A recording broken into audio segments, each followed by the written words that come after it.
오신 여러분을 진심으로 환영합니다. 본격적인 학습에 앞서 온실을 둘러보면서 온실 안의 환경을 간략히 살펴보도록 하겠습니다.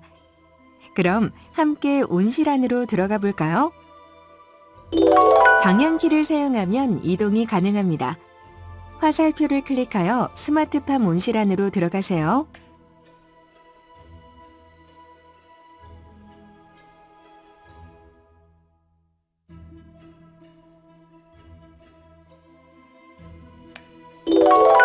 스마트팜 환경관리 중 광량에 대해 간략히 살펴보겠습니다.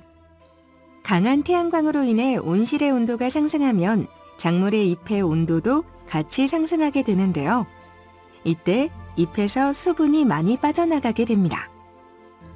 잎에 수분이 부족하면 과실의 수분을 잎이 빼앗아가기 때문에 과실 끝부분의 세포가 말라갈 수밖에 없는 것이죠. 그래서 태양광이 강한 시간에는 차단 스크린을 닫음으로써 태양광을 차단해 작물잎의 온도를 낮춰주어야 합니다. 태양광이 너무 강하게 내려쬐고 있네요. 자, 그렇다면 강한 태양광을 차단하기 위해 차광 스크린을 닫아볼까요? 차광 스크린을 닫았더니 시간이 지나면서 공기 중 온실의 온도도 내려가고 광량도 줄었네요.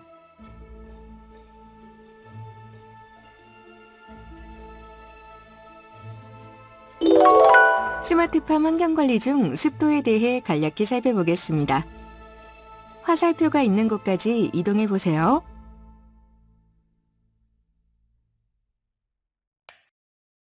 습도는 온실 내부에 있는 측정 박스의 건구계, 습구계의 온도 편차에 의해 컴퓨터에서 자동으로 계산이 되는데요. 습도가 너무 높으면 작물이 증산을 잘 하지 못해서 양수분 흡수가 줄어들게 되기 때문에 온실 내 습도가 높다면 습도를 낮춰주어야 합니다. 온실의 적절한 상태 습도는 70%에서 80%를 유지해 주어야 과실이 건강하게 자랍니다. 온실 내 상태 습도가 적정 습도보다 높게 나왔을 경우에는 어떤 방법으로 온실 내 습도를 낮춰야 하는지 알아보겠습니다. 먼저 온실 내 상태 습도 조정을 위해 유동팬을 돌려볼까요? 버튼을 클릭하여 유동팬을 작동시키세요.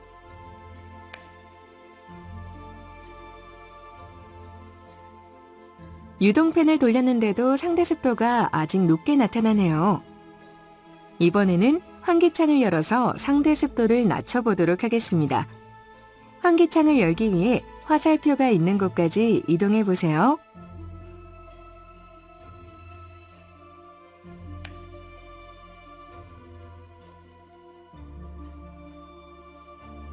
버튼을 클릭해서 환기창을 열어보세요.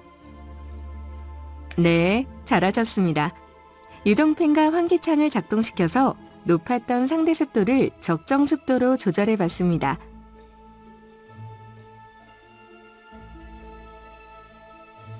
그렇다면 이번엔 상대 습도가 낮을 때는 어떻게 해야 할까요? 온실 내 습도가 낮아 건조하다면 온실에 수분을 공급해서 해결해야 합니다. 온실에 수분을 공급하는 방법을 알아보기 위해 화살표가 있는 곳으로 이동해 보세요.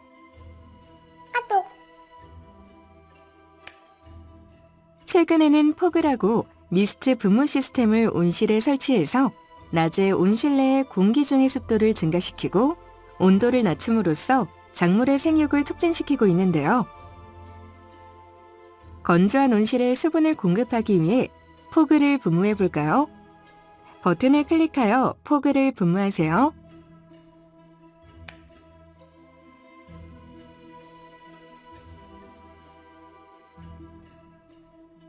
온실의 습도가 낮은 경우 잎은 좁고 두꺼워지며 짙은 녹색의 색을 띠게 되고 줄기의 마디도 짧아지는데요.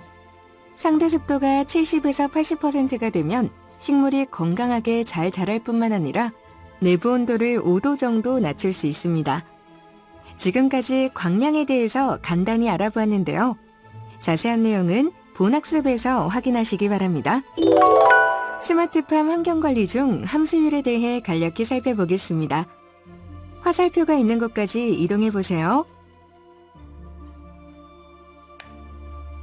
마지막 급액에서 첫 급액 직전, 함수율 편차가 8에서 15% 정도 되어야 하며 적정 함수율은 60에서 70% 정도이고 60% 이하로 내려가면 수분이 부족하기 때문에 작물은 스트레스를 받게 되는데요.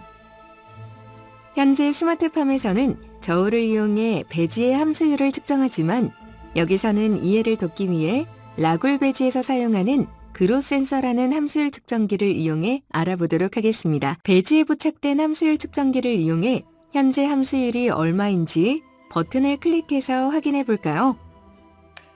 현재 배지의 함수율을 측정해 보니 57%입니다. 적정 함수율은 60에서 70%이므로 적정 함수율보다 낮은데요. 낮은 함수율을 높이기 위해 관수를 해볼까요?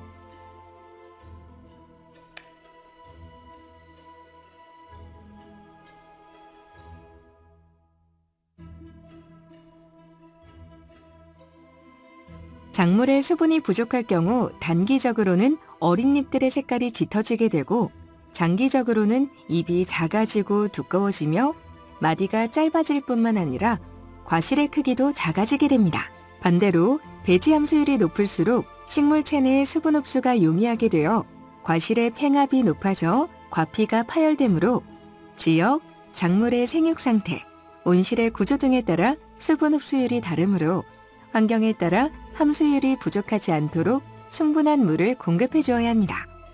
지금까지 광량에 대해서 간단히 알아보았는데요. 자세한 내용은 본학습에서 확인하시기 바랍니다.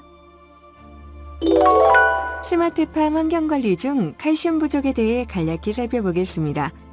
화살표가 있는 곳까지 이동해 보세요.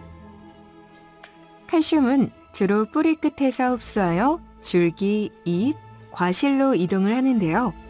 뿌리에 칼슘 흡수가 부족할 경우 배꼽 썩은 과가 나타날 수 있습니다. 배꼽 썩은 과가 발생한 과실은 제거하고 양에게 질산칼슘을 추가해서 칼슘의 공급량을 증가시켜 칼슘이 과실까지 잘 분배되도록 해야 하는데요.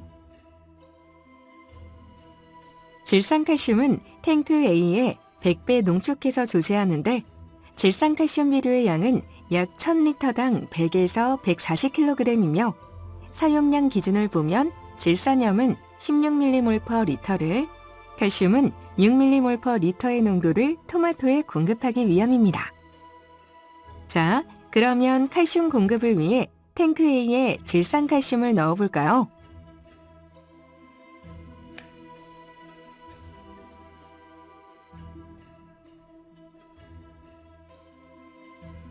여기서 잠깐, 지금 보시는 것처럼 각 탱크마다 사용하는 비료와 비료의 양이 다른데요. 탱크 2개에 비료를 나누어 조제하는 이유는 화학 반응으로 침전물이 발생하는 비료가 있기 때문에 이를 방지하기 위해 2개의 탱크에 나누어서 조제를 하는 것입니다. 그리고 탱크 C는 질산만 사용하는데요. 질산 pH를 5.5로 공급해야 하기 때문에 산도를 조절하기 위해 질산만 사용해야 합니다.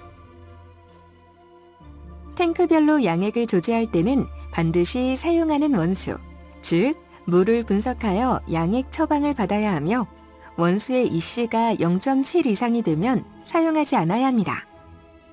그리고 작물의 종류마다 비료의 양이 다르기 때문에 전문가에게 의뢰하는 것이 좋습니다.